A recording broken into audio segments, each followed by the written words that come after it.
budaya 5S, budaya positif 5S itu yang sudah kita terapkan di sini. Mungkin juga budaya 5S ini, budaya positif 5S ini mungkin untuk sekolah luar mungkin tidak ada. Ada sesuatu, ya, ada persoalan. Persoalan dari pembelajaran itu menggunakan Jadi, coaching itu. Bapak Ibu guru sendiri menelusuri bagaimana soal persoalan yang dialami oleh para seminari. Mungkin itu yang beda. Jadi ini sedikit pengalaman dari saya. Dulu saya juga tidak bisa berbuat apa-apa, bagaimana cara saya berbahasa, ya. Namun dilatih oleh Bapak Ibu guru yang luar biasa. Ada juga teman-teman di belakang kamera ini yang luar biasa membantu kami, sehingga kami bisa berkembang begini. Mungkin cara-caranya sederhana, tapi dari hal-hal yang sederhana itu kita dapat membentuk, ya. Seperti kata seorang filsuf ya, bilang kalau hidup yang tidak direfleksikan itu tidak layak dihidupi. Benar.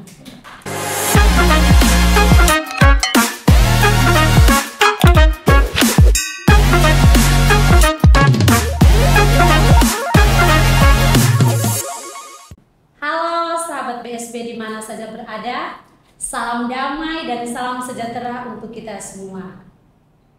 Saya Carmen Pau, host bincang-bincang santai dari Rumah Bunda Segala Bangsa. Saya ditemani beberapa narasumber kali ini dari berbagai negara. Narasumber saya ini kali negaranya mulai dari ujung barat sampai ujung timur dan disatukan di Rumah Bunda Segala Bangsa. Langsung saja saya perkenalkan narasumber saya pertama. Persilakan Ibu yang berbaju hijau. Dari mana Ibu? Baik, terima kasih host cantik hari ini. Terima kasih Ibu narasumber. Saya Yudit Ventura Badepate. Saya adalah staf pengajar di SMA Seminari Bunda Segala Bangsa dan saya mengampu mata pelajaran matematika. Iya, terima kasih luar biasa. Ibu dari negara mana? Australia. Oh, Australia ya. Ibu ini biasa jadi dijuluki Ibu statistik. Ya, itu kalau ke BSB cari Ibu statistik langsung Ibu. Kami di sini langsung bertemu dengan Ibu. Ini Ibu biasa disapa Ibu V. Nah, itu. Kemudian yang berikut terlihat juga hari ini sangat cool. My boys. Coba perkenalkan dulu siapa Anda. Oke, baik. Iya. Terima kasih host yang luar biasa hari ini. Terima kasih. Perkenalkan, nama saya Yohanes Rodrigo Esmonkowan. Saya siswa SMA di Seminari Santa Maria Bunda Segala Bangsa dan asal saya dari Nele. Oh, dari Nelesia. Ya. Negara Ujung Nelesia. bumi. Ujung bumi. Tapi bukan ujung kulon. Bukan. Oke. Terima kasih Yohan. Yohan ini kelas 10. Kelas 10 apa tadi? Kelas Mia. 10 ya. 10 10 belum. Baik, yang berikut lagi ini juga tidak kalah. Ini salah satu artis yang sedang fenomenal di BSB ini.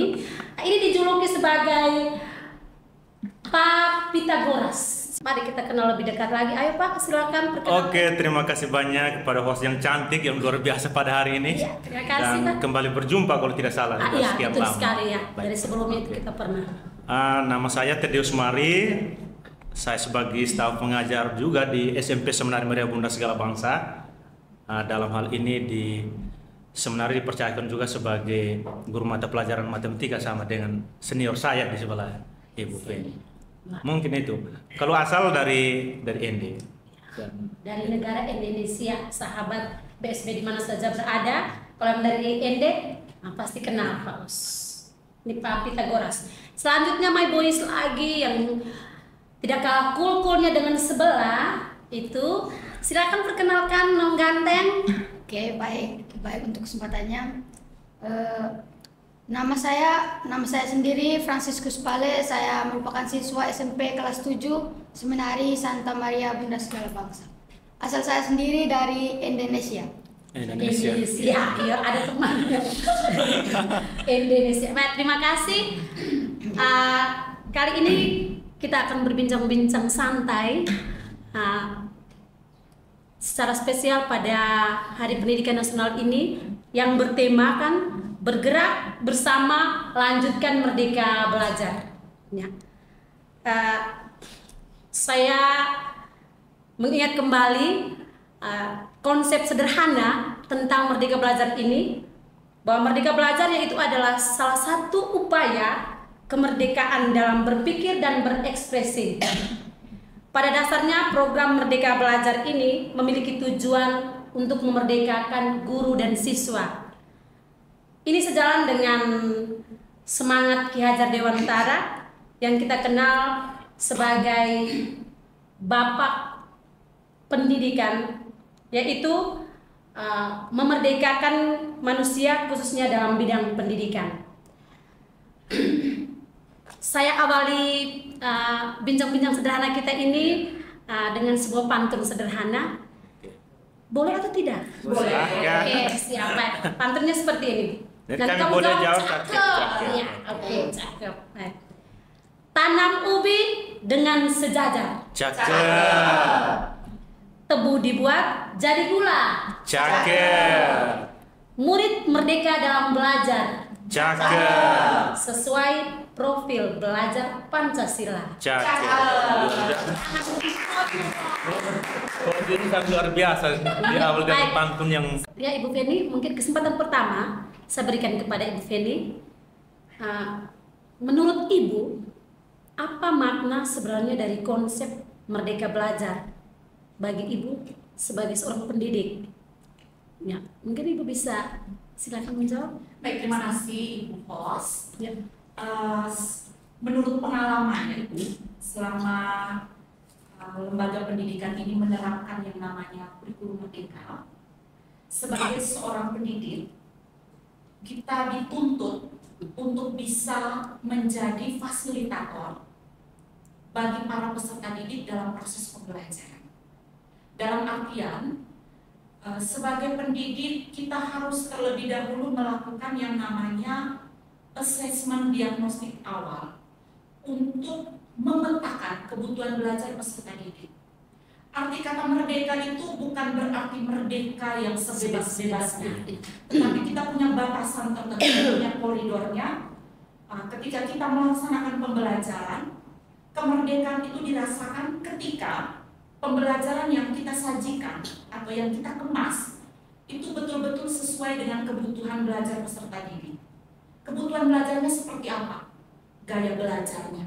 Misalkan, anak dengan gaya belajar audiovisual, perlakuan yang kita berikan berbeda dengan anak yang menurut hasil pemetaan, tipe gaya belajarnya itu kinestetik. Begitu pula dalam pengembangan minat dan bakat.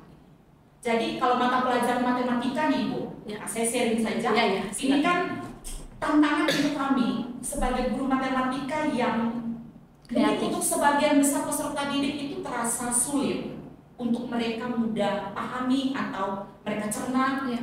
materi yang kami berikan. Iya. Jadi kami betul-betul bagaimana kreativitas kami itu diasah supaya kami bisa mengemas pembelajaran yang menarik, menyenangkan bagi para peserta didik, dan itu sekaligus juga untuk pengembangan minat bakatnya mereka. Minat bakatnya dilihat dari apa? Dari hasil asesmen tadi. Misalkan anak yang menyukai seni, ya kita berikan kebebasan kepada mereka. Itu nilai kemerdekaannya mulai nampak di situ. Jadi anak akan mengembangkan penilaian atau keterampilannya mereka dalam bidang seni atau dalam bidang olahraga, tetapi tidak keluar dari konsep atau materi yang kita sajikan. Iya.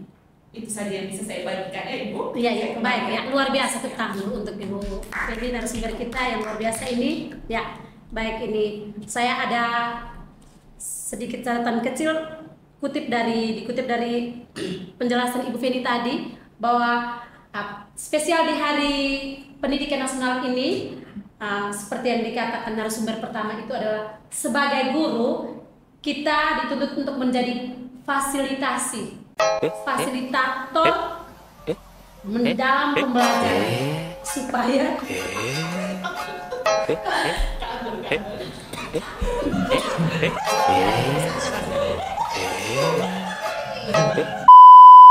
ya, yang saya tangkap dari narasumber pertama Ibu Feni, yaitu secara khusus untuk kita guru, bahwa guru dituntut untuk menjadi fasilitator dalam pembelajaran agar bisa membawa siswa itu memenuhi kebutuhan belajar mereka sesuai dengan gaya belajar dan bakat serta minat mereka.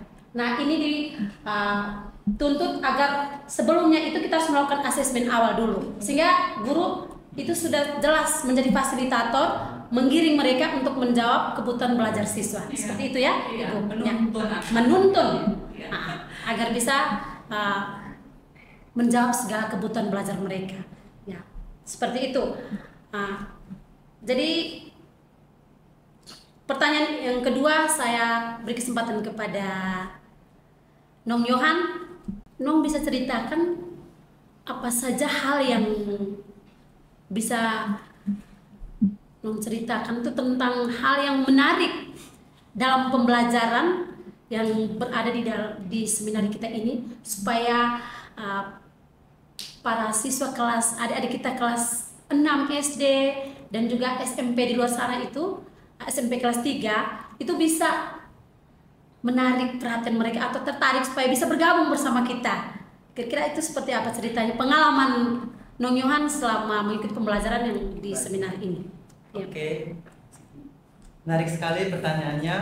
Terima kasih host Cantik untuk kesempatannya. Sebelumnya saya berterima kasih punya kesempatan untuk hadir di podcast kali ini, menyeringkan pengalaman saya. Ini juga bentuk dari kemerdekaan tadi ya bagi para siswa, betul. berani menyuarakan balik aspirasinya kami. betul. Jadi sedikit sharing tentang pengalaman mengikuti kegiatan belajar mengajar di sekolah kami di SMA. Kalau saya SMA Seminari Santa Maria Bunda Segala Bangsa. Jadi kini kan kami sudah menerapkan kurikulum merdeka. Oke, dalam kurikulum merdeka tadi konsepnya juga sudah dijelaskan oleh ibu berdua tadi tentang bagaimana cara guru. Jadi kami itu menerima perlakuan dari gurunya. Jadi bagaimana guru mau menuntun kami untuk menjawab kebutuhan kami masing-masing. Dan yang paling menarik menurut saya itu adalah metode pembelajaran yang berdiferensiasi tadi, di mana kami kan para siswa ini memiliki bakat minat masing-masing, tidak sama semua kan. Ada yang mungkin seni, ada yang harus menonton, mendengarkan, membaca. Jadi berbagai macam begitu caranya. Dan dengan adanya kurikulum merdeka ini, guru-guru malah lebih kreatif lagi dalam memberikan pengajaran kepada kami. Kalau saya mengikuti metode pembelajaran audiovisual, di mana kami disediakan tontonan untuk memahami animasi, begitulah, untuk memahami materi yang diajarkan, dan itu berhasil, worth it. Jadi semua yang dikerjakan itu berhasil begitu, guna untuk mendapatkan yang diharapkan itu berhasil. Selain itu ada pula kegiatan P5 ya. Jadi untuk kelas 10 itu kami juga menjalankan kegiatan P5. Jadi dalam kegiatan P5 itu kan ditekankan itu untuk mendapatkan karakter sesuai dengan diharapkan, berdaya juang, bertanggung jawab. Ada 6 dimensi dalam itu profil pelajar Pancasila itu ya.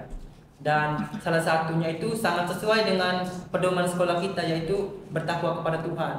Dan sama kayak di sekolah kita, sesuai dengan pedoman kita kan mau menghasilkan calon-calon imam yang religius. Dan dalam kegiatan P5 itu menjadi salah satu batu sandungan besar untuk mencapai tujuan tersebut. Contoh simpelnya itu kayak kami kalau P5 itu kan biasanya kotor-kotoran ya, jadi kerja. Jadi bagaimana kami itu harus dituntut berdoa di tengah kotor-kotor begitu, fokus berdoa di tengah situasi begitu. Kalau beda di kelas kan, kalau intrakurikuler kan kita belajar di kelas itu dengan situasi yang sudah nyaman ya, formal. Sedangkan kalau di P5 itu kokurikuler itu kita doanya di luar ruangan, bahkan sela-sela saat Senin. Dan itu sangat membentuk itu bagaimana kami dilatih untuk menjadi karakter. Ya, religiusnya itu dilatih juga, bertanggung jawab, berdaya juang. Kan intinya kalau sahabat-sahabat BSB mau mengalami harus bergabung dulu karena benar-benar menarik. Ya, baik, terima kasih, mantap. Tepuk tangan dulu. Bilangnya luar biasa. Ya, yang Ibu bisa tangkap sebagai pesan juga untuk adik-adik itu bahwa di BSB ini mungkin tadi secara khusus Kalau di SMP juga sudah menerapkan pola mengajar dan metode berdiferensiasi. Ini kutip dari perbincangan saya dengan Yohan tadi, itu yang hal yang pertama adalah di BSB, di Seminari Bunda Segala Bangsa ini sudah menggunakan metode pembelajaran yang berdiferensiasi. Itu yang pertama. Dan yang kedua, penerapan P5 ini berdampaknya sangat positif, seperti membentuk karakter, seperti yang tadi sudah dijelaskan, itu membentuk karakter dengan daya juang, berpikir kritis, religius, kolaborasi atau kerjasama. Nah, itu yang termuat dalam dimensi profil pelajar Pancasila. Jadi tidak usah ragu-ragu untuk adik-adik di luar sana, secara khusus adik-adik SD kelas 6 dan adik-adik SMP kelas 9, supaya bisa bergabung bersama kami di Bunda Segala Bangsa. Ya, baik. Berikut untuk kesempatan berikut saya berikan kepada narasumber saya, Pak Pitagoras. Ya. Baik Pak. Iya. Kita ini kan sudah menerapkan pola Merdeka Belajar nih. Nah, dalam perjalanan kita menerapkan metode dengan pola Merdeka Belajar ini, seperti apakah keterlibatan orang-orang di luar sana, ataukah semua itu tuh pasti ada? Tidak hanya sekolah saja yang menerapkan tidak hanya sekolah saja yang bisa berdiri sendiri untuk bisa memajukan proses pembelajaran kita ini. Tentu ada dukungan-dukungan lain dari luar sana. Bagaimana atau seperti apakah dukungan orang tua dalam mendukung konsep pembelajaran anak-anak kita ini selama ini? Seperti apa Pak? Saya berikan kesempatan. Oke, baik, terima kasih atas kesempatan yang diberikan. Sangat menarik sesuai dengan tema kita pada hari ini, menyangkut dengan bergerak bersama melanjutkan Merdeka Belajar. Itu memang tentu sangat penting dalam konteks seperti yang disampaikan narasumber tadi, narasumber yang pertama. Kemudian berkaitan dengan bagaimana dukungan dari orang tua maupun orang dari luar sana terhadap proses pembelajaran yang ada di seminari, dalam hal ini menerapkan Merdeka Belajar.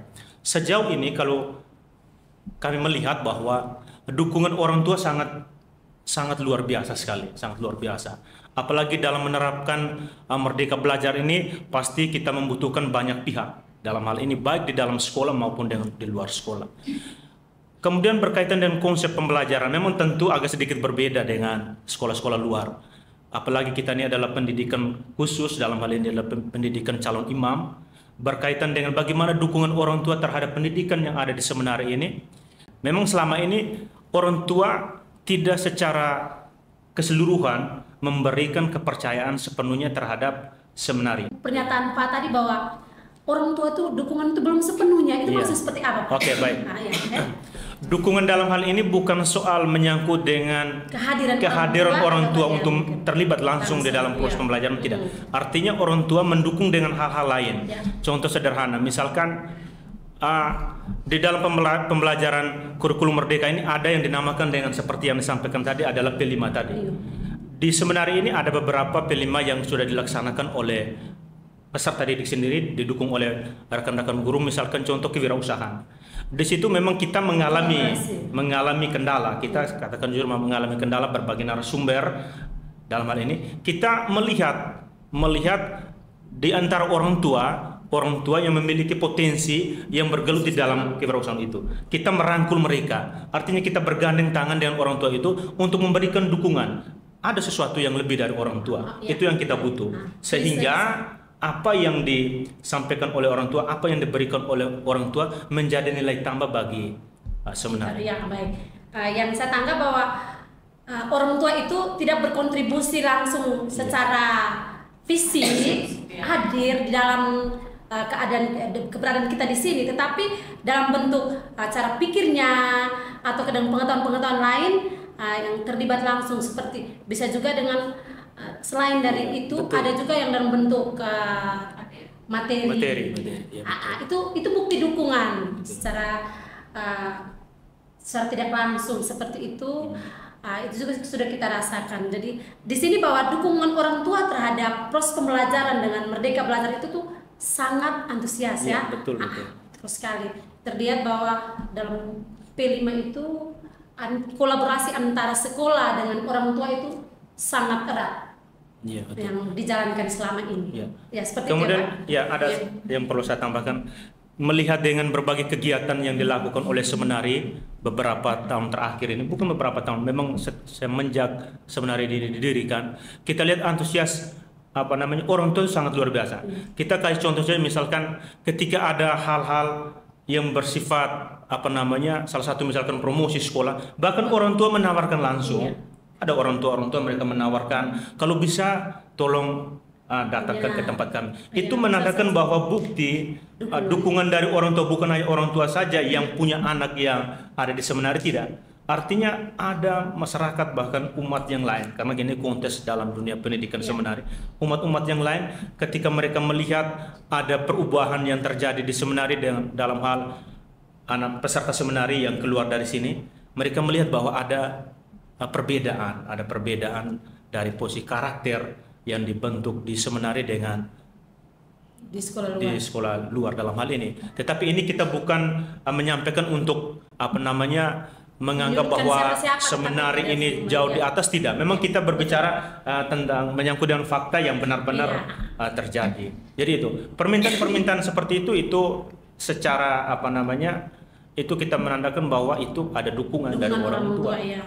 Ini betul juga terlihat sekali yang selama ini itu ketika kita turun promosi itu orang tua yang mungkin berstatus kepala sekolah itu antusias sekali.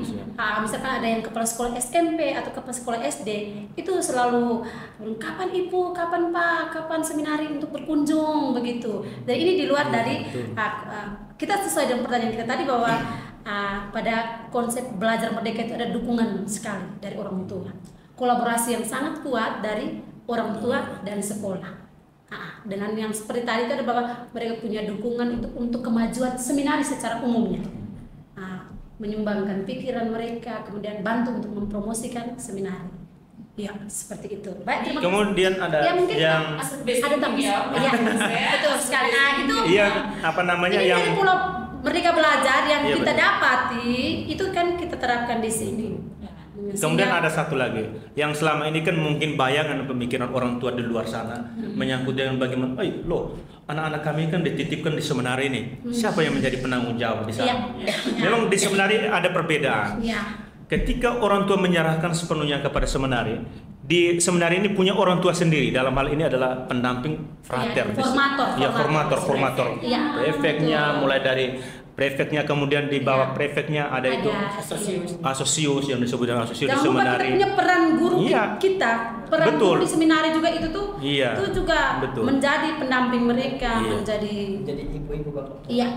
Kita lihat kalau misalkan di seminari ini ketika misalkan rekan-rekan guru dalam hal ini untuk menyampaikan kepada orang tua, yang paling pertama pasti kepada frater dulu, karena mereka adalah sebagai orang tua dari para seminari sendiri yang berada di seminari. Itu. Jadi itu seperti itu yang ada di seminari. Sedikit Ibu, mungkin Ibu tambah. Menarik. Ini berkaitan dengan 7 aset. Iya, betul. Salah satu dari 7 aset yang dimiliki oleh sekolah, yaitu aset manusia. Aset manusia itu di dalamnya salah satunya adalah orang tua. Bagaimana orang tua menyumbangkan idenya, atau turun langsung, terlibat langsung dalam setiap program kegiatan di seminari, itu harus terus diberdayakan supaya kita bisa mencapai tujuan yang diharapkan. Itu perlu dengan kolaborasi tadi, kolaborasi komunikasi, betul sekali. Memang kalau kita lihat sejauh ini kolaborasi sangat sudah luar biasa. Lebih.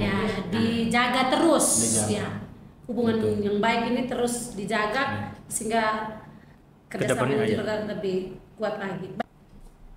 Yang berikut ini pertanyaan saya ini kepada Nong Ganteng yang satu ini dari Indonesia, bersebelahan itu Indonesia. Nong Ciko, sapaannya itu Sisko, tapi ibu biasa panggil, ibu host biasa panggil Ciko.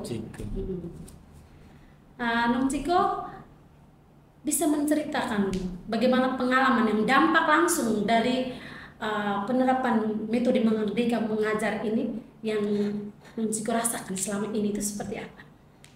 Oke, pada awalnya saya berterima kasih dulu kepada Ibu telah memberikan saya kesempatan untuk berbicara. Yang saya rasakan sejauh pengamatan saya sudah semenjak beberapa semester di seminar sini, semenjak mereka menggunakan kurikulum Merdeka, mungkin sudah sangat baik karena dari kurikulum Merdeka ini sendiri yang ada dampak positifnya bagi kami para pelajar siswa SMP, karena dari contohnya itu seperti cara berpikir kami itu semakin lebih luas atau semakin mendewasa. Hal ini dikarenakan faktor adanya 5 aspek yang cuma ada di seminari, mungkin ada di sekolah luar, tetapi 5 aspek ini sangat erat di seminari, sehingga itu membuat cara berpikir kami yang awalnya mungkin masih amburadul menjadi lebih teratur atau lebih panjang pemikirannya, itu dikarenakan itu dari aspek rohani, sosial, ada yang aspek pendidikan, intelektualnya. Ya. Bukan cuma itu saja, tetapi dari kurikulum Merdeka ini membuat para guru semakin kreatif untuk membuat para murid itu tertarik dengan pelajaran yang diajarkannya. Berbagai cara yang mereka lakukan itu sangat untuk bisa menarik kami para pelajar untuk bisa mencermati apa yang mereka berikan kepada kami. Itu mereka para guru bukan cuma memberikan informasi atau secara tulisan atau secara lisan itu, tetapi ada juga secara praktiknya. Contohnya itu seperti mata pelajaran informatika, bukan cuma teori, melainkan langsung berhadapan dengan komputer, langsung terjun ke dunia komputernya langsung. Ataupun PJOK, bukan cuma menggali ilmu tentang bagaimana cara bermain sepak bola, tapi langsung dipraktek. Tetapi langsung dipraktekkan sebagai ada nilai-nilainya juga. Mungkin cuma itu saja dari saya kembalikan kepada Ibu. Oke, tepuk tangan dulu. Budaya 5S, budaya positif 5S itu yang sudah kita terapkan di sini. Mungkin juga budaya 5S ini, budaya positif 5S ini mungkin untuk sekolah luar mungkin tidak ada. Dan ini spesial sekali jika kita temukan di Seminari Bunda Segala Bangsa ini ada 5S, sebutannya 5S. Kalau di luar sana mungkin hanya 3S, itu salam, senyum, sapa, itu bagi kami sudah biasa. Tapi yang spesial sekali 5S ini, untuk lebih tahu apa itu 5S, saya bisa beri kesempatan kepada salah satu Nong Ganteng ini, Nong Yohan. 5S yang sangat spesifik. Nah, spesial sekali untuk BSB ini. Nah, itu seperti apa yang budaya positif yang sudah diterapkannya? Seperti apa? Satunya itu apa? 5S tadi. Iya, 5S itu. Baik, terima kasih untuk kesempatannya Ibu. Ya. Jadi seperti yang Ibu katakan tadi, memang benar bahwa di sekolah kami, Seminari Santa Maria Bunda Segala Bangsa ini, kami menerapkan sebuah format pendidikan itu dengan 5S tadi. Ya, budaya 5S. Ya. Untuk pengistilahannya 5S mungkin sama dengan sekolah luar, ada yang 5S, 3S, ya, ada yang 3S ya. itu. Hanya beda artinya. Beda istilah juga. Ya. Jadi kalau di seminar itu ada 5S. Yang pertama itu di Santitas. Jadi Santitas itu kan kekudusan. Jadi ini setiap pengistilahan 5S ini diambil dari bahasa Latin. Karena kalau di seminar itu kami dibajakan untuk bisa berbahasa Latin, fasih berbahasa Latin. Itu sebagai bahasa gereja. Itu juga salah satu masuk dalam kurikulum, itu mata pelajaran. Salah satu mata pelajaran itu masuk dalam kurikulum sekolah. Nah, itu. Oke. Tapi kalau di asrama itu sebagai pendidikan calon imam itu diwajibkan. Ini sifatnya universal di seluruh dunia tuh calon imam ataupun para imam mesti dan wajib untuk fasih berbahasa Latin. Akar dari segala bahasa. Ya. Ingat Ibu jelaskan itu. Sebagai bahasa gereja Katolik Roma juga. Jadi S yang pertama ini langsung saya jelaskan itu ada Santitas tadi. Ya. Jadi Santitas ini artinya itu kekudusan, kereligiusan. Jadi bagaimana kami dilatih untuk menjiwai suatu kehidupan yang kontemplatif di seminar ini. Jadi kontemplatif itu maksudnya keheningan begitu. Jadi ada jam-jam silensium, ada jam-jam hening. Jadi semua itu sudah diatur. Sehingga dalam keinginan itu kami bisa bertemu Tuhan, bisa berdoa, dan itu juga dapat memupuk kami untuk berkembang, lebih dewasa dibandingkan dengan kehidupan di luar yang hambur-hambur ya, bisa dibilang kena bunyi otomotor apa kiri kan. Jadi kita tidak punya waktu untuk benar-benar mau bersatu dengan Tuhan, bertemu dengan Tuhan. Selain itu juga di sini ada beberapa tempat doa seperti kapela, terus ada sementara dalam proses pembangunan itu Rumah Maria. Terus ada juga Gua Maria itu. Semua itu adalah bagian-bagian pendukung dari aspek santitas ini tadi, di mana untuk mendukung kami menjadi pribadi-pribadi yang lebih religius, karakternya membentuk karakter religius. Yang berikutnya itu adalah aspek sosietas, yaitu persaudaraan. Jadi persaudaraan ini dilatih di bagaimana kami kan hidup dalam suatu komunitas, relasi sosial, relasinya, sehingga kami dapat saling berbagi satu sama lain, saling mengiringkan pengalaman hidup, sehingga benar-benar menjadi satu keluarga yang satu gitu. Jadi bukannya dalam satu komunitas tapi tinggalnya terpisah-pisah. Jadi itu bukan yang diharapkan. Yang diharapkan itu adalah menjadi pribadi yang mau menolong sesama, pribadi yang bersatu dengan sesamanya. Baik, menarik itu. Ibu bisa tambahkan sedikit yang tentang aspek sosietas ini, persaudaraan ini. Kita tahu bahwa di seminar ini kan dari beragam daerah. Iya, betul. Ya. Dengan aspek inilah yang bisa merangkul semuanya ya. Misalkan saja ini dari Nele dan dari Endi, ada juga dari berbagai daerah. Papua ya, yang paling jauh dari Papua, betul sekali. Nah, itu sosietas inilah yang menjadi aspek yang dasar sebagai relasi baik dengan yang sesama. menyangkut dengan sosialitas seperti yang disampaikan tadi memang betul. Kalau kita lihat bahwa orang menganggap bahwa itu hal yang sederhana ya. Tapi kalau kita melihat jauh lebih ini, memang itu hal yang sangat dibutuhkan. Apalagi kehadiran di tengah-tengah sesama, kemudian dengan latar belakang orang yang berbeda-beda. Di situ bagaimana kita melihat bagaimana cara bergaul dalam hal ini peserta didik, bagaimana itu sudah ada nampak, saling menerima. Oh ternyata begini kan punya teman-teman tuh begitu, seperti itu. Jadi itu menunjukkan suatu keakraban yang sangat keakraban yang sangat tinggi. Memang itu adalah targetnya seminar itu sebenarnya salah satu di situ. Itu. Karena bagaimana kehidupan menggereja di masa yang akan datang salah satu adalah ini. Mungkin itu. Mungkin saya tambahkan aspek sosietas ini karena memang sangat menarik aspek ini. Jadi kalau kita melihat lebih dalam disesuaikan dengan konteks aktual saat ini kan dunia kita ini sedang masuk zaman era globalisasi, di mana tuh banyak pertukaran informasi dan semuanya hanya bergantung pada gadget dan komputer, sehingga dapat menciptakan pribadi-pribadi yang individualis. Semuanya terpisah. Jadi bagaimana aspek kami ini, aspek sosietas ini ingin agar kita terhindar dari hal tersebut, ingin meminimalisir hal-hal tersebut sehingga benar-benar menjadi satu kesatuan dalam komunitas.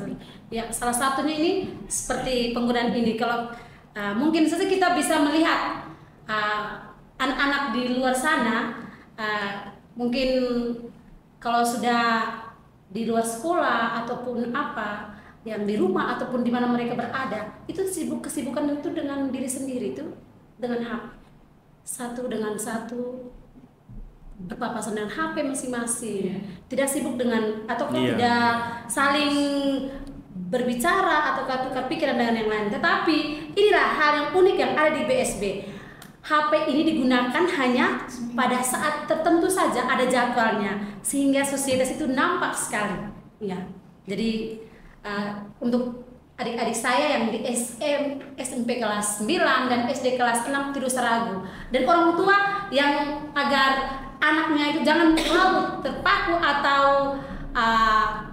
terlalu selalu dengan gadget, silakan. Mungkin kalau mau percayakan kami, silakan bergabung bersama kami untuk bisa menghindari penggunaan HP yang berkelebihan seperti itu. Baik, kita lanjut. Itu baru dua aspek atau 2S. AS ketiga santitas dan sosietas. Mungkin bisa ditambahkan oleh Nong Chico. Bukan cuma itu saja, tapi ada yang ketiga itu S. Ketiga itu apa? Siensia. Siensia itu yang saya tahu itu tentang Pola hidup sehat. intelektual. Ya, intelektual. Sensi itu intelektual. Sensi, Karena ya. ketika kita berada di seminari itu, kalau bukannya untuk menyudutkan sekolah-sekolah lain, Iya, betul. kalau di sekolah-sekolah lain atau di luar kan palingan belajar itu palingan pada jam-jam sekolah. Hanya waktu berada di sekolah. Tapi kalau di seminari Pas pulang ke rumah kan palingan mereka sudah tidak menghiraukan tentang pembelajaran. Situasi pembelajarannya berbeda, hanya berada di sekolah yang mereka fokus belajar, kalau di luar itu tidak. Tetapi itu terbalik dengan keadaannya di seminari. Di seminari ini satu hari itu mungkin kita bisa 4 atau 3 kali kita belajar. Jam belajarnya Bukan sudah diatur. cuma di sekolah, tetap ada jam belajar sorenya, khusus malam. Habis itu biar para siswa tidak jenuh tuh, para pembina tuh masih mempunyai hati, masih memberikan kami waktu luang untuk berekreasi, untuk ada jam. hening sejenak, untuk mengistirahatkan otak yang sudah capek belajar. berpikir, belajar. Namun semua cara kami untuk belajar ini sudah teratur dengan sangat baik, sehingga pada keesokan paginya ketika contohnya kalau ada pelajaran kembali, para siswa itu sudah kayak ingat sudah tahu apa yang akan dijelaskan oleh guru yang pada hari itu menjelaskannya. Masuk ke situ ini.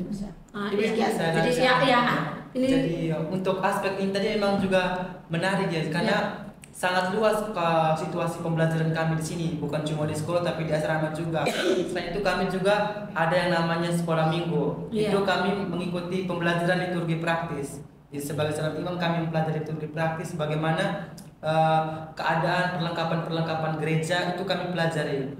Itu sebagai bekal seorang calon imam. Selain itu juga ada Bible Camp itu untuk belajar tentang kitab suci. Setelah itu ada sejarah gereja, itu semua untuk bekal seorang calon imam. Karena ini memang sekolah pendidikan khusus untuk calon imam. Oke, ya itu yang ketiga. Yang ketiga itu sensia, itu tentang intelektual. Nah, kemudian itu bertiga, akan ada 5. Nah, yang keempatnya itu yang keempatnya itu apa tuh yang selama ini? Sanitas. Nah, kalau tidak salah, ya sanitas. Nah, sanitas tuh berkaitan dengan apa? Berkaitan dengan kesehatan. Kesehatan itu yang konkret yang Anda biasa lakukan di seminar ini, seperti apa aspek ini? Aspeknya saya menjawab soalnya. Jadi untuk aspek ini, aspek kebersihan, kesehatan ini, contoh konkretnya itu lebih kepada ke arah kebersihan yang menciptakan kesehatan. Contoh konkretnya itu adanya kerja pos. Jadi ada jadwal kerja pos. Ada kerja pos ini sudah dibagi sesuai dengan lokasi-lokasi yang kami harus kerjakan gitu. Contohnya di kamar mandi, toilet, terus di sekitar area sekolah, terus juga di asrama kita tebas rumput. Nah, itu kan untuk menciptakan situasi lingkungan yang bersih, nyaman, asri. Itu akan membentuk kebersihan juga, karena orang bilang kebersihan itu tuh pangkal kesehatan. Betul sekali. Orang yang beriman, orang yang bersih. Jadi sebagai calon imam kami juga harus bersih. Selain itu juga ada pengelolaan air bersih. Kalau untuk di seminari itu air minum kami itu air minum yang sudah disteril dengan teknologi yang baik. Sangat canggih. Ya, canggih ya. Betul sekali. Ya, teknologi yang canggih itu juga sangat merupakan salah satu dukungan untuk aspek ini. Bagaimana kami mengonsumsi air yang bukan abal-abal, air yang bersih. Ya, kalau dilihat itu tempat yang untuk sterilisasi air itu tuh, permisi, bukan mau promosi, tetapi lebih dari yang air-air yang seperti ini. Nah, kami sudah teruji. Jadi untuk kesehatan, dengan ini tadi dari inti dari yang sanitas ini adalah kebersihan pangkal kesehatan. Ini sebagai modal juga untuk mereka sebagai calon imam. Ya. Memang itu sama menyangkut dengan soal kesehatan ini memang kadang-kala orang merasa bahwa dengan kehidupan di seminari, kemudian dengan jumlah siswa yang banyak, menyangkut dengan pola makan, Itu yang menjadi faktor keraguan. Tetapi saya perlu menjelaskan di sini bahwa kurang lebih 5 tahun terakhir ini menyangkut dengan soal pola makan, karena di seminari ini kan ada yang namanya menjadi bagian pengatur umum, dalam hal ini ditangani langsung oleh suster kalau tidak salah. Suster sendiri yang mengatur bagaimana soal pola makan kehidupan para seminaris. Jadi itu yang menjadi hal penting. Ya.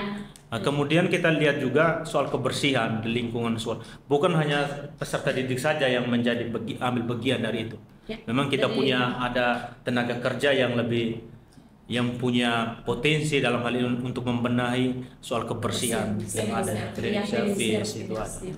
Jadi itu menyangkut dengan kesehatan. Baik. Kalau kita lihat selain itu menyangkut dengan kebersihan lain, misalkan hal-hal yang mendukung soal air ya sangat luar biasa sekali.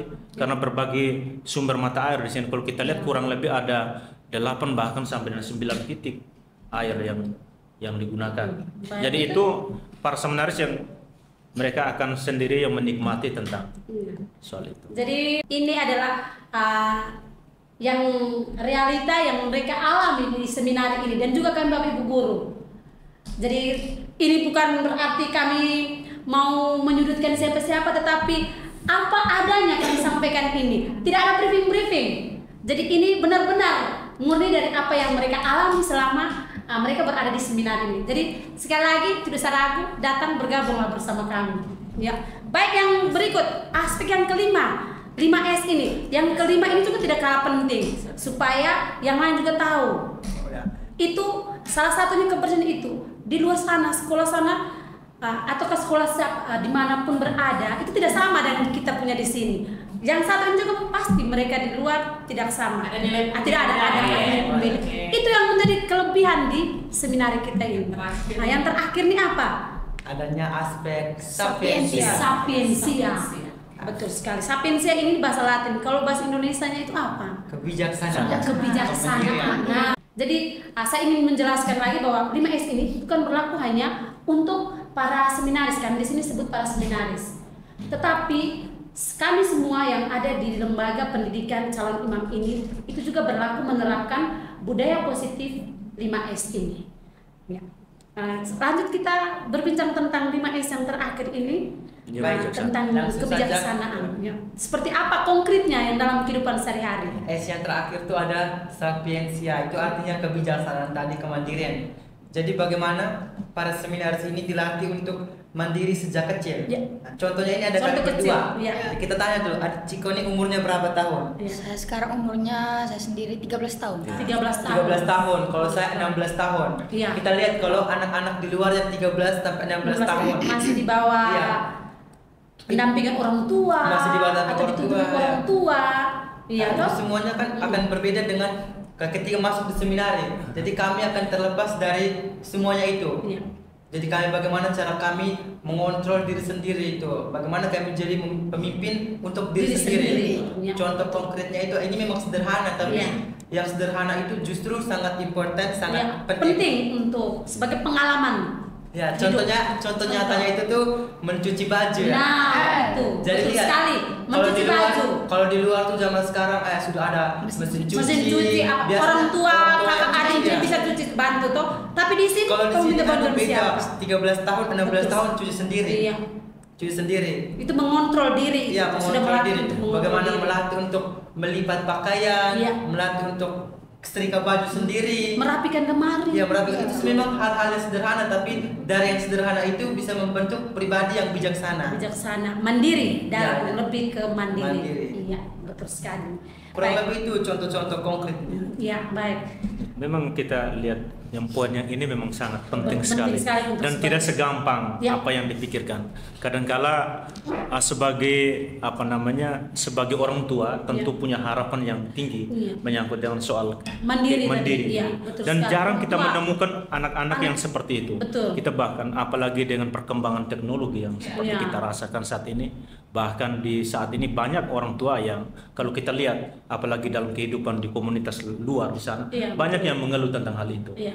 Itu kan menunjukkan bahwa hal-hal itu perlu ada perubahan-perubahan. Dan saya merasa bahwa sebenarnya adalah tempatnya juga. Iya.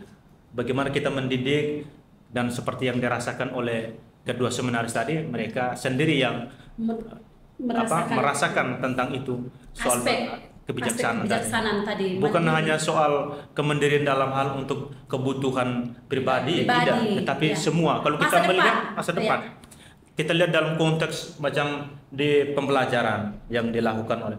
Kalau misalkan di luar saya tidak tahu apakah itu benar dan tidak. Penggunaan seperti tadi gadget tadi itu kan bukan terbatas, artinya memberikan sepenuhnya kepada semua orang. Tapi kita di sini kita memberikan ada batasan-batasan, di mana ketika guru itu membutuhkan bahwa peserta didiknya harus menggunakan itu, tetapi ada proses.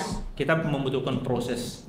Kita harus meminta izin dulu kepada dalam hal ini perwakilan orang tua tadi, prosedur yang jelas supaya atau sehingga peserta didik dalam hal ini para seminaris memanfaatkan itu dengan baik dan bijaksana. Jadi PR-nya itu ketika kita melaksanakan pembelajaran berbasis IT, artinya melibatkan atau menggunakan atau memanfaatkan alat teknologi, tugas kita sebagai seorang pendidik atau pembina di sini itu fungsi kontrolnya harus jalan.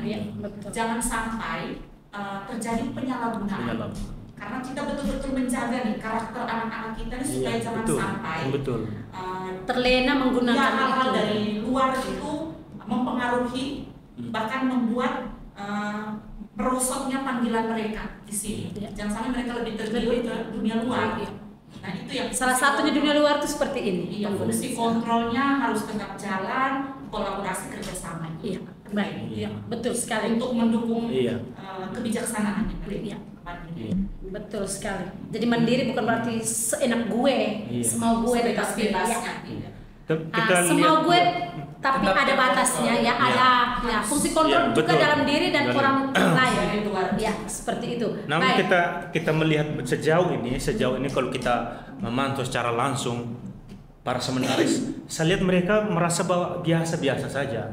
Artinya dengan tantangan yang begitu besar yang saat ini banyak orang-orang muda dalam hal ini usia-usia seperti mereka, tetapi saya melihat mereka sangat menganggap itu biasa, hal biasa.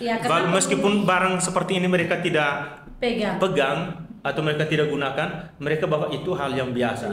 Punya banyak mungkin di pemikiran mereka bahwa bukan referensi, bukan ambil dari hal-hal ini saja, mungkin ada hal-hal yang lain. Tapi itu kalau misalkan saya perlu patut apresiasi juga kepada mereka. Karena kalau misalkan anak-anak yang punya inisiatif dalam hal ini untuk kebutuhan-kebutuhan di luar dari itu, pastikan salah satu pasti ada yang menarik, tarik diri, kemudian ada yang minta itu. Tetapi sejauh ini mereka menganggap itu biasa. Itu kalau kita melihat bahwa kebijakan yang mereka rasakan sendiri atau yang mereka lakukan memang sudah sangat bijak sekali dalam hal ini.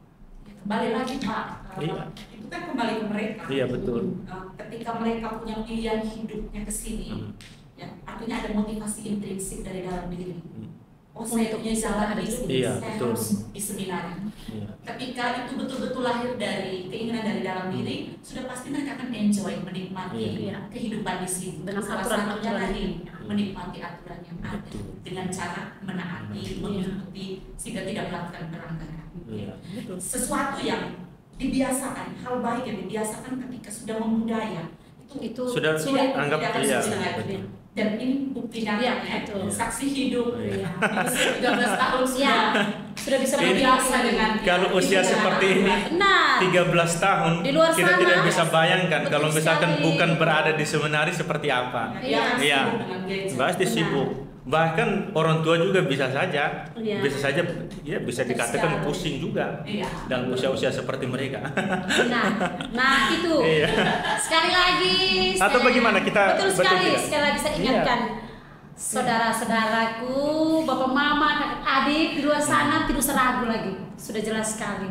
Kami bertiga pengajar ini, kami sudah cukup lama berada di sini, kami tahu apa dampaknya ketika anakmu berada di seminari ini. Keluarnya itu yang pertama terlihat jelas adalah karakter. Karakternya itu sangat beda.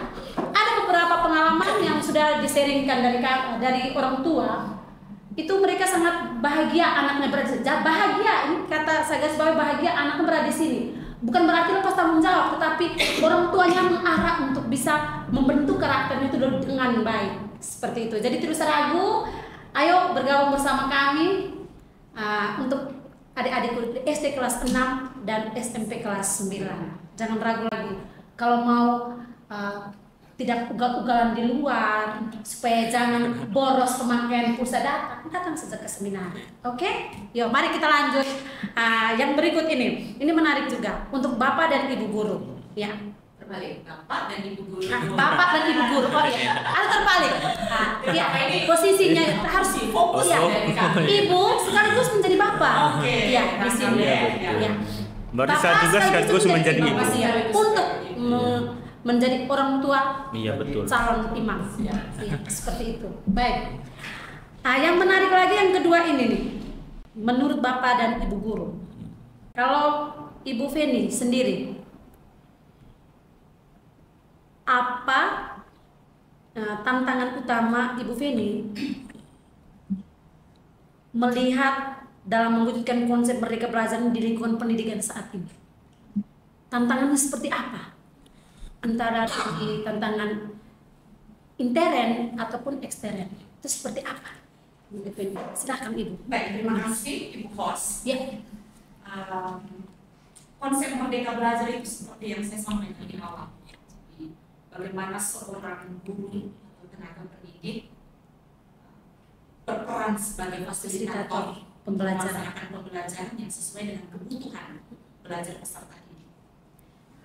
Kalau melihat tentang tantangan, sebenarnya saya tidak mau fokus di defisit basic ya, tapi saya mau fokus ke aset basic. Tapi kita tidak bisa pungkiri bahwa apa yang kita lakukan itu pasti ada kendalanya, ada tantangannya. Nah, Sejauh dapat sebagai seorang pendidik terus meningkatkan kompetensi. Saya dan teman-teman staf pengajar di sini jangan berlelah-lelah atau merasa bosan atau jenuh, terus belajar, terus naikkan value, terus mengikuti pelatihan-pelatihan baik daring, luring yang berkaitan dengan kompetensi kita sebagai seorang pendidik. Ketika kita sering mengikuti atau rutin mengikuti kegiatan-kegiatan seperti itu, sudah pasti kompetensi kita akan berkembang dan itu berpengaruh terhadap kreativitas kita dalam mengemas pembelajaran. Ya, betul sekali. Dan dampak akhirnya nanti ke pencapaian hasil belajar peserta didik. Ini sharing saja. Sebelum SMA menerapkan yang namanya kurikulum merdeka, sebenarnya pembelajaran berdiferensiasi, sosial emosional itu sudah sering dilakukan. Guru di SMA sudah sering menerapkan itu. Terlihat dalam proses pembelajaran. Kalau di matematika, misalkan nih, karena saya materi, karena itu kan juga spesifik matematika yang jelas Pak Pus. Waktu itu secara teori kita tetap berikan, sehingga perkuat konsep barisan deretnya. Tapi ketika di penilaian keterampilan itu saya melakukan pemetaan tadi. Jadi saya lihat nih anak-anak yang suka seni, suka olahraga, atau suka drama, bisa seni, teater, mereka menyajikan itu sesuai dengan minatnya mereka, atau bakatnya mereka. Misalkan ada peserta didik yang membuat yang namanya kafe matematika. Jadi mereka ada yang bertindak sebagai pelayan restoran, menu-menunya misalkan bakso, kita pilih bakso. Tapi bukan bakso yang mereka sajikan, tetapi ada soal. Yang di samping bakso itu ada soalnya dan kita memesan. Misalkan saya pesan bakso, soalnya seperti ini. Mereka akan memberikan pelayanannya, bukan menyajikan bakso, tapi mereka menyelesaikan soal itu dengan menggunakan konsep-konsep yang sudah dipelajari. Dan itu menurut saya sangat menarik dan berdampak positif terhadap anak-anak. Pencapaian hasil belajarnya bagus, cukup meningkat walaupun belum maksimal. Sudah pasti kalau matematika tidak mungkin 100. Betul sekali, apalagi itu mata pelajaran yang menjadi momok bagi betul sekali, betul. Biar sedikit tetap diapresiasi. Setelah itu ada yang namanya sosial emosional. Materi pasti Pak Us pasti sudah terbiasa dengan ini ya, istilah sosial emosional. Itu sering kalau di kelasnya Yohan itu dalam bentuk refleksi akhir pembelajaran. Ada beberapa itu ya, emoji pernah, ada mereka tulis kayak model-model pembelajaran yang kita pelajari, model-model refleksi model-model refleksi, dan anak-anak bisa menyampaikan secara jujur, misalkan perasaan mereka setelah mengikuti pembelajaran apa yang mereka dapatkan, kedepannya mereka melakukan apa. Nah, itu banyak sekali hasil sharing dari anak-anak yang bisa saya refleksikan juga sebagai seorang guru. Oh, masih minus di sini, oh sudah bagus di sini, oh saya perlu tingkatkan, ini yang harus saya benahi. Sehingga kedepannya nanti proses pembelajaran yang kita lakukan itu semakin baik dan sesuai dengan maunya mereka, kebutuhan belajar mereka. Seperti itu. Jadi tantangannya, berarti garis bawah tantangannya itu apa? Kreativitas. Iya, guru perlu ditingkatkan dengan mengikuti saya latihan. Masih banyak Betul. keterbatasan, saya masih harus terus belajar, sehingga tantangannya tuh harus terus kreativitas, manajemen waktu ibu. Ya. Jangan sampai kita terlewat Iya. pembelajaran terus kita tidak sampai pada tujuan akhir. Nah, mungkin itu secara visual yang bisa kita lihat. Ada juga secara visual lain yang mungkin menjadi tantangan dalam penerapan Merdeka Belajar ini, mungkin misalnya fasilitas atau apa begitu. Bicara soal fasilitas nih Bu, saya sejauh ini melihat bahwa fasilitas yang ada di seminar ini cukup mendukung.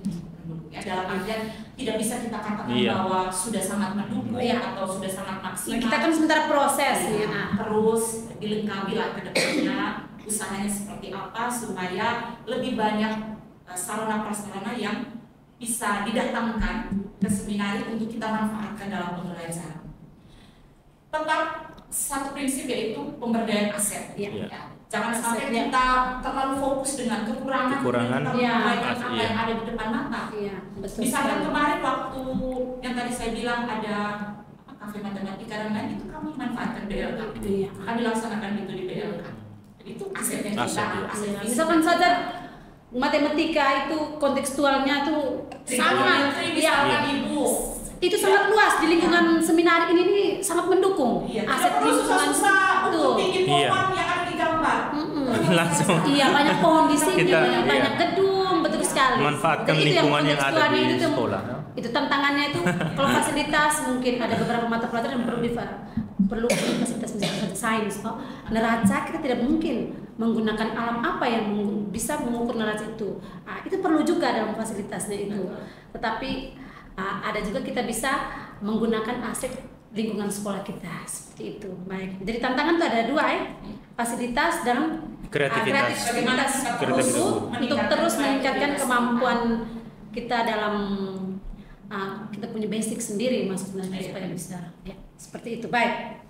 Terima kasih. Ini menarik sekali nih. Sekaligus menjawab di luar sana bahwa meragukan di seminar ini guru-gurunya itu punya kompetensi tidak? Nah, ini sudah terjawab. Bahwa kami punya di sini terus belajar untuk meningkatkan kompetensi kami. Tidak kalah saingnya dengan orang luar. Kami juga terus belajar dengan pelatihan mandiri. Ada juga dalam mengikuti yang sekarang program yang sangat membooming dalam pendidikan dunia pendidikan seperti guru penggerak. Itu guru-guru kami juga mengikuti. Guru penggerak. Terus ada juga yang di PMM itu kami juga aktif, tetapi mungkin karena kepentingan pribadi, kompeten guru ini yang bersifat pribadi kami tidak ekspos ke seperti media sosial, seperti itu. Tapi saya yakin teman-teman guru kami di sini itu punya kompeten dengan bidangnya masing-masing, jadi tidak usah ragu seperti itu.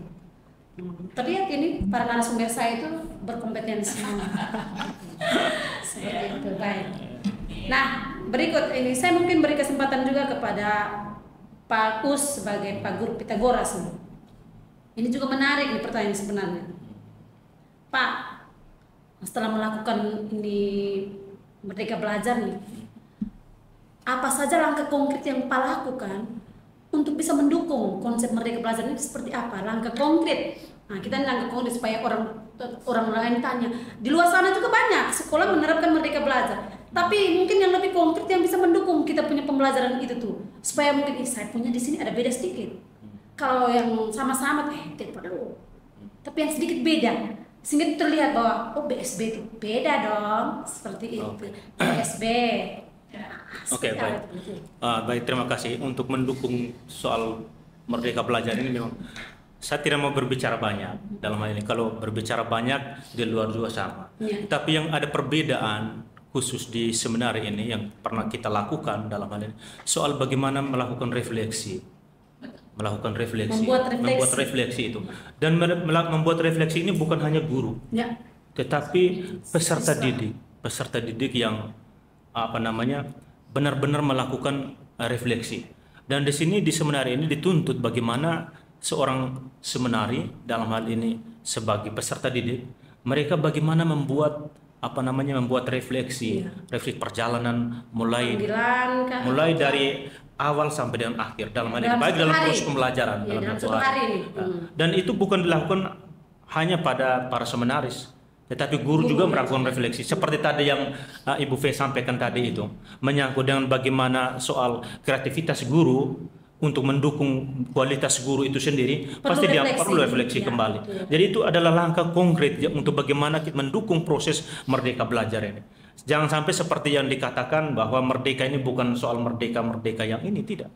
Tapi bagaimana merdeka belajar sesuai dengan bagaimana kita menerapkan agar anak-anak kita ini memperoleh kebahagiaan dalam hal itu. Jadi itu mungkin itu langkah konkretnya itu. Selain itu dengan pembelajaran sosial emosional tadi itu, saya sering melihat, bukan hanya saya, dan saya sering melihat banyak rekan guru, semua rekan-rekan guru yang melakukan hal itu di dalam proses pembelajaran dengan teknik stop. Kemudian ada juga yang dinamakan dengan ice breaking yang dilakukan oleh rekan guru. Dan satu hal yang menarik adalah semua guru yang ada di seminar ini, saya melihat bahwa yang dinamakan dengan praktek coaching. Bagaimana ketika mereka menemukan atau melihat para peserta didik yang mungkin dikatakan punya ada sesuatu, ada persoalan. Dari pembelajaran itu menggunakan jadi, coaching. Bapak Ibu guru sendiri menelusuri bagaimana soal persoalan yang dialami oleh para seminaris. Mungkin itu yang beda. Memang kita ketahui bersama bahwa pembelajaran menyangkut dengan coaching ini sudah banyak dilakukan oleh di sekolah luar sana, tetapi kita di sini benar-benar menerapkan hal itu. Jadi mungkin ada menarik juga Ibu refleksi ini. Kalau untuk refleksi ini mungkin saya juga mengambil mata pelajaran bahasa Indonesia. Mungkin mereka selain ini mereka juga sudah pernah mengalami dengan saya. Itu dari refleksi ini itu hal yang beda, langkah konkret itu hal yang beda. Bukannya 1 hari atau 2 hari, tetapi setiap melakukan kegiatan itu kembali mereka merefleksi. Itu langkah konkret yang kecil ini saja itu berdampak sangat positif bagi mereka. Melihat kembali, mereview ini, refleksi itu kita mereview peristiwa atau kejadian yang sudah kita lakukan, baik yang baik ataupun yang buruk. Saya rasa bahwa langkah konkret yang diterapkan dengan merefleksi ini mungkin sekolah luar mungkin hanya merefleksi dalam pembelajaran saja. Kalau kita tahu bahwa refleksi dalam pembelajaran sering dilakukan oleh guru, tetapi di seminar ini menggunakan atau membuat refleksi ini bukan hanya di pembelajaran, di luar pembelajaran itu selalu dibuat refleksi. Ataukah bagaimana? Sering membuat refleksi? Iya. Bahkan karena refleksi ini membangun kedekatan antara para seminaris dengan guru-guru. Iya. Sehingga mereka itu dapat menjadi sosok orang tua bagi kamu. Iya, betul. Dan kita sudah rasakan dampaknya toh. Dan satu hal yang lebih menarik di seminar ini saya mengalami sendiri. Artinya bagaimana menuntut siswa untuk melakukan penilaian kepada diri sendiri dan juga orang lain dalam hal ini guru. Jadi di situ secara tidak langsung bagaimana jangan salah, bukan hanya guru, pendamping mereka, frater, formator lain itu. Dari refleksi itu, saya sebagai guru bahasa Indonesia ditangkapi bahwa kreatif Anda menuangkan ide dalam membuat refleksi itu hal yang positif. Seperti itu. Jadi itu langkah konkret itu membuat refleksi. Iya, jadi itu betul penting sekali. Baik. Ini kita sudah sejauh berjalan, tapi kita juga dibatasi dengan waktu. Para narasumber saya yang terkasih, terima kasih kehadiran Anda di sini sudah membuat suasana baru, itu memperkuat, memberi peneguhan juga kepada adik-adik kita kelas 9 SMP dan kelas 6 SD untuk bisa bergabung bersama kita. Ini terakhir nih bagi mereka yang ingin mau bergabung bersama kita, kira-kira harapan apa dari Anda berempat?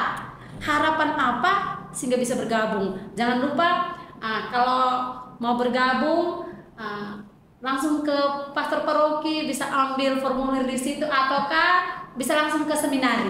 Ya, harapan dulu, harapan dari kalian berempat, para narasumber saya yang terkasih. Anak dulu lah. Ya, anak-anak dulu. Harapan Ciko untuk dulu. Ciko untuk adik-adik SD kelas 6.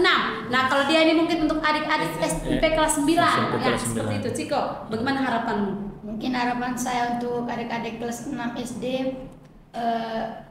semoga adik-adik kelas 6 SD itu jangan terlalu bergantung kepada gadget, karena kalau kita terlalu bergantung kepada gadget itu nanti kayak membuat kita tidak bisa berbuat apa-apa tanpa gadget. Jadi kan kalau di seminari kan penggunaan gadgetnya kan terbatas. Jadi harus menggunakan diri sendiri. Jadi kita mulai melatih untuk bagaimana cara hidup mandiri untuk mengatur diri kita sendiri. Ya, Itu saja dari saya. baik.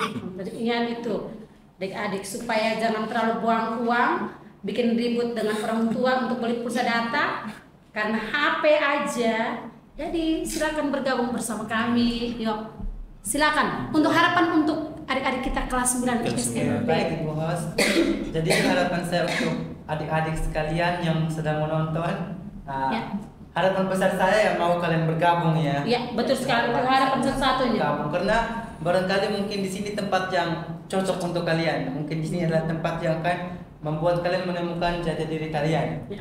Karena beberapa orang di luar biasanya berpikir dulu bilang seminari ini seperti ini terusnya. Iya. Merasakan dulu baru diberi Iya, kesimpulan. betul sekali. Jadi saya mengajak teman-teman untuk mari datang bergabung, teman-teman melihat sendiri dan merasakan sendiri perkembangan akan potensi dari kalian. Jadi ini sedikit pengalaman dari saya. Dulu saya juga tidak bisa berbuat apa-apa, bagaimana cara saya berbahasa, Bicara. ya. Namun dilatih oleh bapak ibu guru yang luar biasa, ada juga teman-teman di belakang Sebenarnya. kamera ini yang luar biasa membantu kami, sehingga kalian bisa berkembang begini. Betul. Mungkin cara-caranya sederhana, tapi dari hal-hal yang sederhana itu Kita dapat dapat membentuk ya. Selain itu di sini juga ada kesempatan bagi teman-teman semua untuk berefleksi. Mungkin orang di luar itu barusan, untuk adik-adik yang itu mungkin barusan mendengar apa arti kata refleksi itu, ya apa arti kata permenungan, meditasi. Jadi di sini nih tempat yang benar-benar cocok untuk kita merefleksikan diri kita bermeditasi bagaimana akan masa depan yang akan kita alami. Seperti kata seorang filsuf ya, bilang kalau hidup yang tidak direfleksikan itu tidak layak dihidupi. Benar. Benar Jadi, sekali.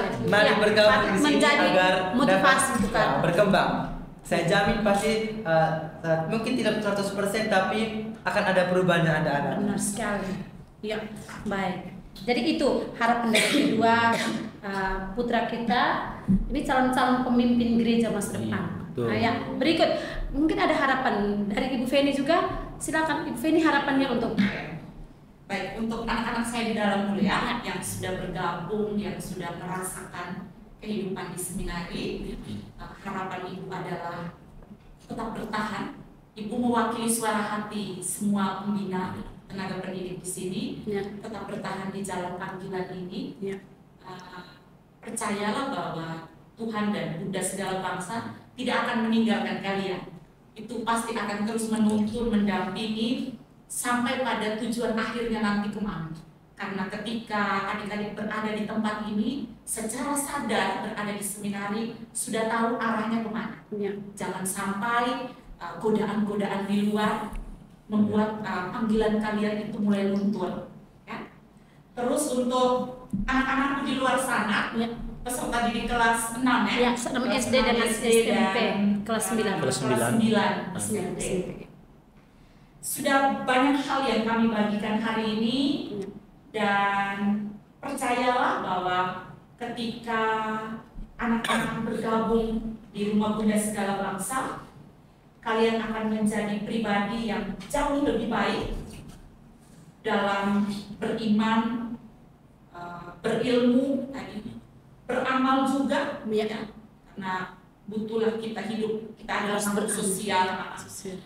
Terus kalian akan berkembang menjadi pribadi yang jauh lebih membanggakan dalam setiap aspek kehidupan.